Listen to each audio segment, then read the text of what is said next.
There is a pervasive proverb among Caucasian females when referring to dating or hooking up with African American men. And that saying is, once you go black, you don't go back.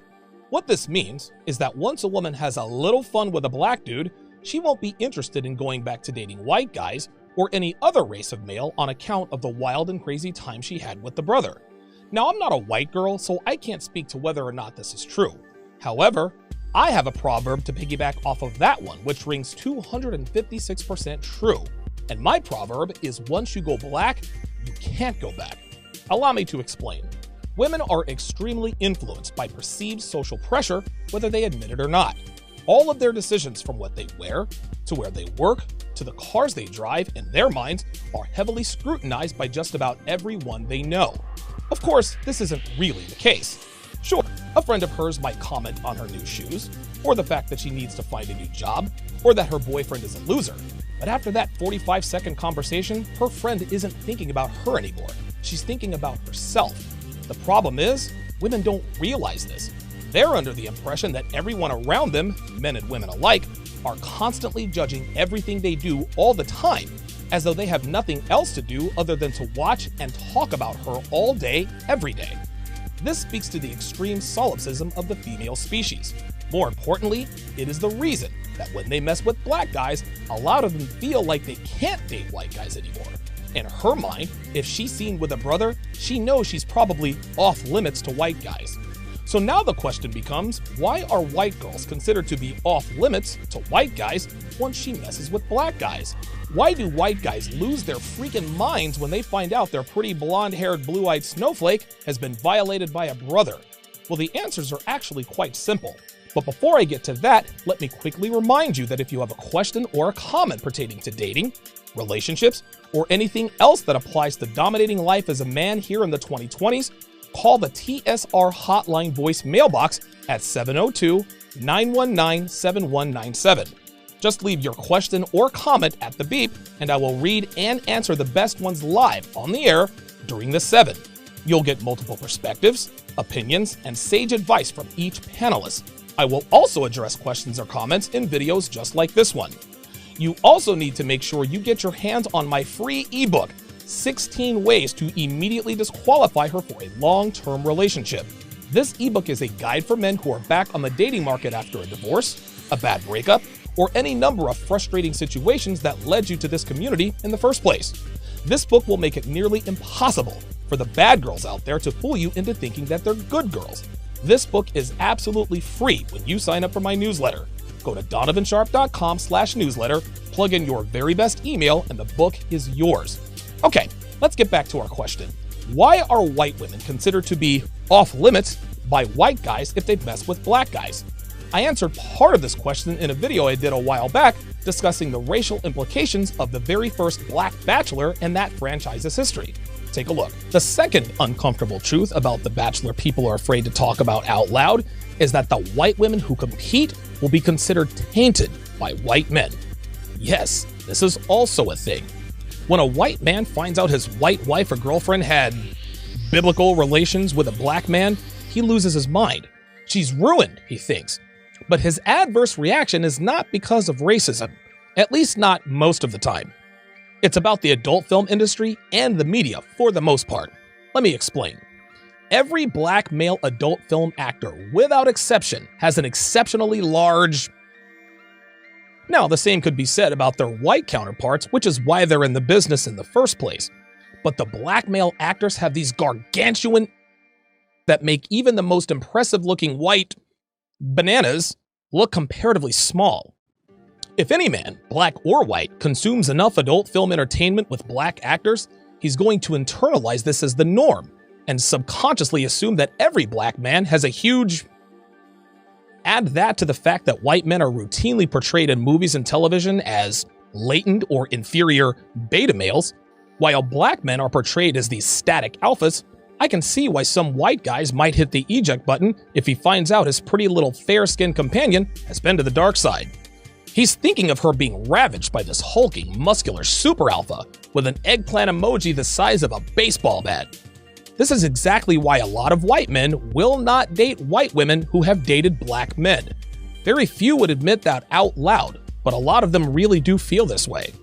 So when white men watch Matt James swapping spit with pretty white women, those girls are all but discarded from their lists. Don't believe me? After Lindsey Vonn dated Tiger Woods, white guys stayed away. Only black men would date her exclusively, and now she's engaged to NHL star PK Subban, who is black. Then there's Amber Rose. You think white guys are lining up to date her given her dating history? Look, I don't make the rules, but facts are facts. And at the end of the day, every white contestant on Matt James' season of The Bachelor will find it very difficult to find white men who will date or marry them.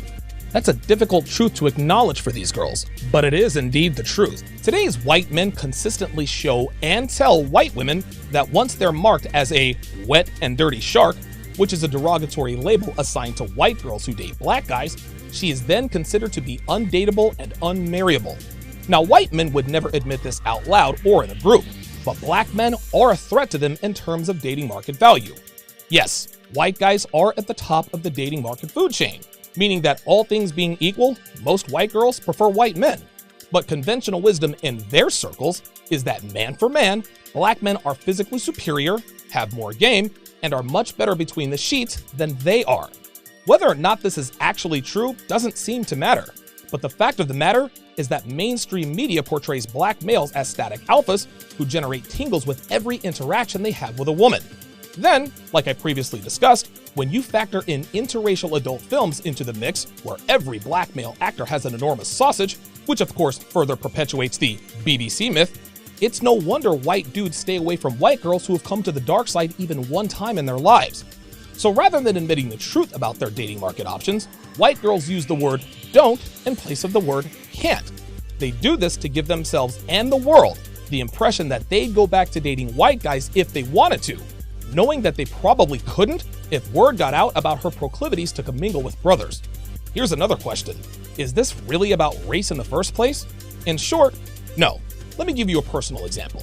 If I were interested in a woman, approached her, got her number, and set up a date, then listened to her swoon over her ex-boyfriend who stood at 6'5", 3% body fat, who was worth 7 figures, and had a 13-inch sausage, I would not set up a second date. You want to know something? His race wouldn't matter.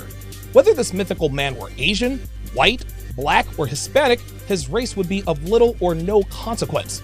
The fact that I don't measure up statistically to her ex is what would keep me away, not his race. Today's white men live that make-believe scenario every time they see a good-looking white girl holding hands with a black guy. No, they can't assume what his net worth is. But if that guy's in decent shape, white guys automatically assume that he is plowing her senseless with his baseball bat-sized male organ.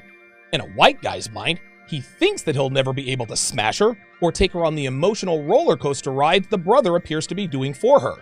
If he saw a pretty white girl with a white guy who was tall, good-looking, and self-assured, he'd probably have those same assumptions. So this scarlet letter has more to do with the perceived persona of black men and less with our skin tone.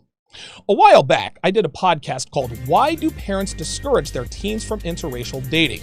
In that episode, I stated that if white fathers showed their daughters what a strong, masculine head of household was, rather than allowing themselves to be bossed around and marginalized by their bossy wives, their daughters would be far less likely to date outside of their race, namely black guys. Another element I pointed out was that white fathers know that if their white daughters had a reputation for dating black men or black boys in high school, she would essentially take herself out of the running to secure a high-value white male, at least in the city or country they live in. White fathers can say whatever they want, they can give politically correct answers if asked in public, but deep down, they know that if their white daughters date, hook up with, marry, or even have a baby with a black man, her dating options would be greatly limited in that regard. And guess what, white fathers? It's okay to feel this way. This isn't about race. It's about your daughter essentially rejecting men like you. It's the very same reason that black mothers lose their minds when their black sons choose white women. Hell, even I can admit that if I had a daughter, I'd feel some type of way if she chose to be with a white guy. Does that make me a racist? No, it makes me a human being. The once you go black trope is the quintessential example of women not acknowledging the truth about their status in the dating market if they are ever labeled as the white girl who dates black dudes. And that truth is that once she is labeled as such, short of moving to another state and starting anew with new friends, erasing all Facebook or other social media pictures, she will be all but invisible to white men. And I would agree with this assertion. White girls can act like they have the option to go back if they chose to by proudly proclaiming they won't. But I've always said that women are far more aware of the truth regarding intersexual dynamics than men will ever be. And it is for this reason alone that they understand very clearly that once they go black, they can't go back. So white guys, am I wrong about you guys staying away from white girls if they've messed with black guys, or are you going to admit the truth? And white girls, what extents do you guys go to cover up your dark side escapades? I'd be very interested to find out. And don't forget, if you want access to tens of thousands of hours of life-changing content not found anywhere, go to patreon.com/DonovanSharp. As a patron, you'll get access to SharpStream, which is my own private streaming platform where I do my daily show, audio versions of my live stream so you can listen on the go on any device, past episodes that cover the basics of this community, and much more. Join our community of over 1,500 men who have decided to take control of their lives by becoming a patron today. The link is in the description.